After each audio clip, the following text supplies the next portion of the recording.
An Santos nga Ebanghelyo para nga adlaw. Agosto 4, tuig 2026, Martes sa ikanapulo kag 8 nga semana, han ordinaryo nga panahon na naton singbahan, ngan memorial ni San Juan Marivianey, kinuha kan San Mateo, kapitulo 15, versikulo 1 nga diton 2, 10 nga diton 14. Niyan dinaop kan Jesus in mga Pariseo ngan mga magturutdo han balaod, natika nga Jerusalem, nga nagpakian na haiya. Kaya nga diri nagtutuman na nimo mga tinunan, han pagturunan nga gintutduhan aton mga kapuy-apuyan. Diri anay hera naghuhunaw, han angay nga paagi, nga diri payra nakaon. Niyan gintawag ni Jesus ang mga tao nga ginsiring hera. Pamati ngan sabutan niyo. Diri ang nasulod habakba han mga tabo, ang nakakaugaw haiya, ang nagawas lugod habakba ang nakakaugaw haiya. Niyan hinarani haiya ang mga tinunan nga nagsiring.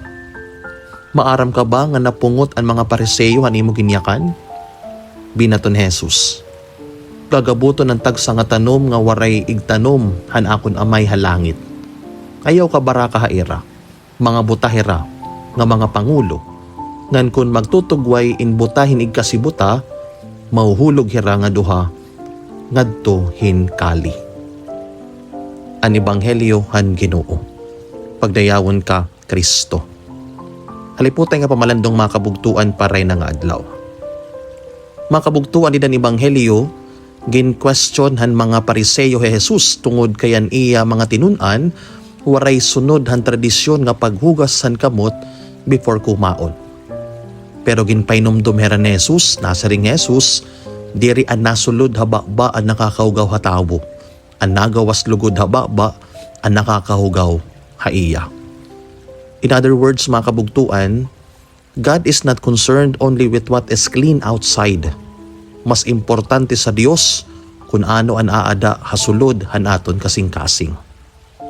Duha nga butang mga kabugtuan pariton aton pamalandong. Siyahan is, God desires a clean heart, not merely a clean appearance. Madali lang magpakita nga maupay kita. Madali lang mag-appear nga prayerful kita, religious, responsible, ngan respectable. Pero posible nga hasulod, puno kita hinkaaringit, pride, jealousy, judgmental, and bitterness. You see mga kabugtuan, amo po initon danger nga panhuna-huna iton mga Pariseo. They were very careful about external rules, pero iragin babaliwala iton conversion of the heart. Nga mo poliwatin iton imbitasyon haaton niya nga adlaw.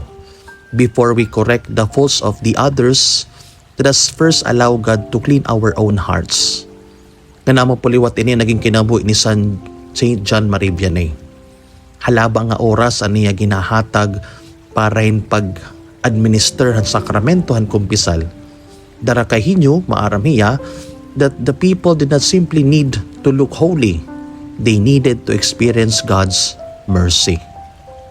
Para ka St. John Marivianey, ang kumpisal hindi usa nga courtroom of condemnation, but a place where wounded hearts could return to God.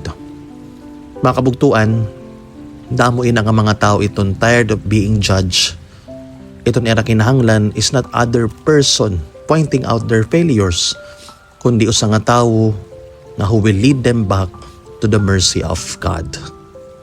Again, God desires a clean heart, not merely a clean appearance. Ikaduha, ang last point. A clean heart must produce clean words and actions. Nasa ring Jesus, what comes out of the mouth reveals what is inside the heart. Dara kay kun an kasing-kasing puno hingugma, pagigugma liwat iton magawas. Pero kun puno hinkaaringit ngan pagdumot, magsuuliwatan naton mga pulong nga magawas sa aton baba. Ngan mo pay puliwatan nga pahinumdum ha aton yan na, especially social media, family conversations, kaniton aton community life. Madanay masaring kita, joke ko laad to. But our words leave deep wounds. Sometimes we share posts without knowing the truth. Madanay liwat, we speak about people instead of speaking with them. St. John Marivianey, on the other hand, use His words differently. Simple lang yung mga pulong ng sermon, but it touched hearts because His words came from prayer, sacrifice, and love. Waray pagpasangyawan maupay nga sumat to impress people, He preached to bring people closer to Jesus.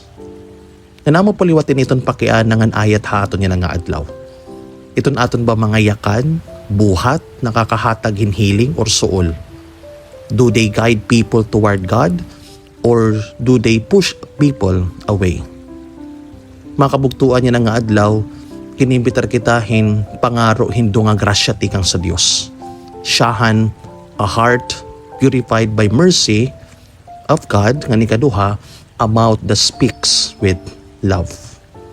Sugan ka saan maribyan gintutudan kita nga iton holiness is not about appearing perfect before the others. Holiness begins when we allow God to transform what is hidden within us. Dara kaya katapusan, diri an aton panggawas ng itsuraan basihan han aton pagkabaraan, kundi an gugma na nagawas tikang hakasing-kasing. Salit mapakian na kita, ano ang kinahanglan linisan ng Dios haaton kasing-kasing, base ang aton mga pulong ng buhat, maging grasya ng bendisyon para haiba. To end mga kabugtuan, always remember, a clean heart will always produce words that heal, guide, and lead others to God. Amen.